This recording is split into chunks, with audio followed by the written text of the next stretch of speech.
이 두 아파트는 워낙 가치 상승 측면에서 미래 가치가 높기 때문에 종부세 내는 것보다 오히려 가치가 더 높게 올라갈 수 있단 말이죠.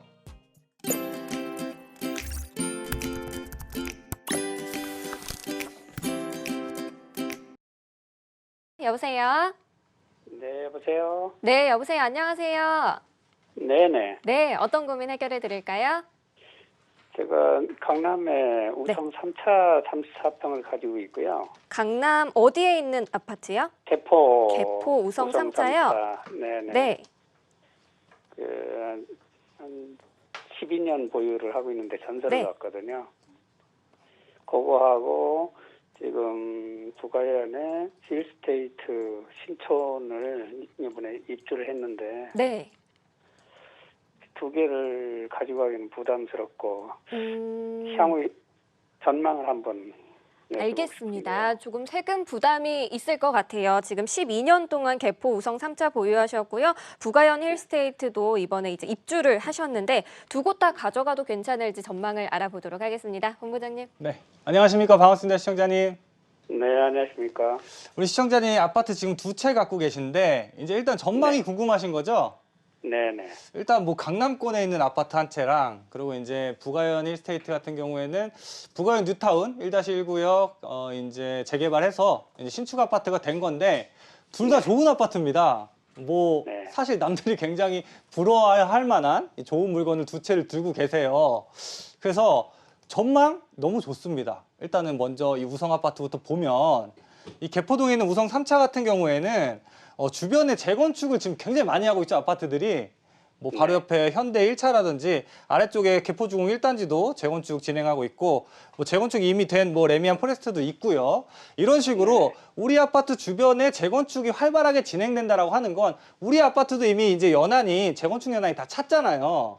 네. 그래서 장기적으로 봤을 때는 우리 아파트도 재건축의 어떤 그 개발 압력이라고 하는데 재건축이 진행될 수 있는 확률이 굉장히 높아지는 거예요. 더군다나 이 재건축이라고 하는 게 현재 보면은 강남 이외에 다른 지역에서 추진하고 있는 건 많지 않거든요.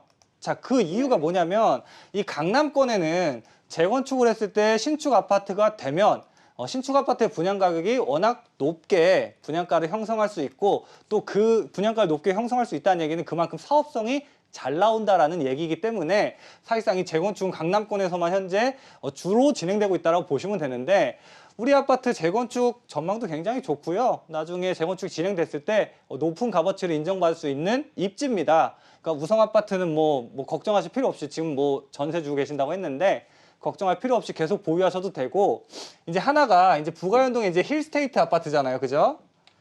이 힐스테이트 아파트 같은 경우에는 이제 이대역 있는 이제 부가연 뉴타운 쪽에 있는 아파트인데 이 아파트도 최근에 입주한 아파트죠. 네. 최근에 제가 이제 방송에서 상담 드릴 때 많이 말씀을 드리는데 최근 부동산의 트렌드, 그러니까 최근 부동산 가치 상승을 이끌어 나가는 아파트들은 조건이 있는데 어떤 조건이냐면 신축에 이제 역세권에 위치하면서 이제 좀 약간 이제 소형 평수 이런 아파트들이 가치 상승을 많이 이끌어 나간다라고 말씀드렸는데 이 조건에 모두 부합하는 아파트예요. 그렇다 보니까 우리 이 부가연 힐스테이트 아파트도 굉장히 전망이 좋은 아파트라고 보시면 돼요. 근데 우리 시청자분께서 궁금해 하시는 건 이제 최근에 아무래도 다주택자들에게 이제 좀 세금 부담을 많이 지우기 때문에 뭐 종부세라든지 뭐 재산세 같은 이런 보유세 부담이 많이 걱정이 되시는 것 때문에 전화를 주신 것 같아요. 그죠? 네, 그렇죠. 사실 이 종부세 같은 것들이 사실 보유세 부분에서 가장 부담이 될 거예요. 앞으로는. 그런데 그럼에도 불구하고 보유하셔야 되는 이유가 이 부가연 힐스테이트 같은 경우에 아직 신축이 이제 이번에 들어간 신축이기 때문에 아직 뭐 공시 가격이라든지 이런 게 없을 거예요. 그런데 앞으로 뭐 공시 가격이 나오고 난다면 얘는 신축 아파트이기 때문에 공시가를 현실화한다 치더라도 당장에 막 그 시세 대비해서 80% 90%로 공시가를 매기기는 쉽지 않습니다. 보통은 뭐 50% 60%에서 시작해서 점진적으로 올리게 될 텐데 그렇기 때문에 다시 돌려서 얘기하면 어찌 보면은 좋은 아파트 두 채를 갖고 있으면서도 다른 사람들보다 내가 종부세 부담이 더 줄어들 수 있다라는 얘기예요. 그리고 종부세를 아마 유추해 보자면 뭐 강남권에 있는 아파트랑 우리 이제 신축 이 서대문구에 있는 이런 신축 아파트랑 두 채 합쳤을 때 대략적으로 정확하게는 알 수는 없지만 대략적으로 한 2천에서 3천 정도 종부세가 그 사이에 나올 수 있거든요. 근데 만약에 2천만 원이든 3천만 원이든 종부세가 나온다 치더라도 이 두 아파트는 워낙 가치 상승 측면에서 미래 가치가 높기 때문에 종부세 내는 것보다 오히려 가치가 더 높게 올라갈 수 있단 말이죠. 그래서 이런 보유세를 좀 부담하시더라도 크게 이 보유세가 부담이 되지, 그러니까 무리가 되지 않으신다면 저는 두 채 모두 좀 보유하는 방향으로 가시는 게 좋겠다라고 의견을 정리해 드릴게요.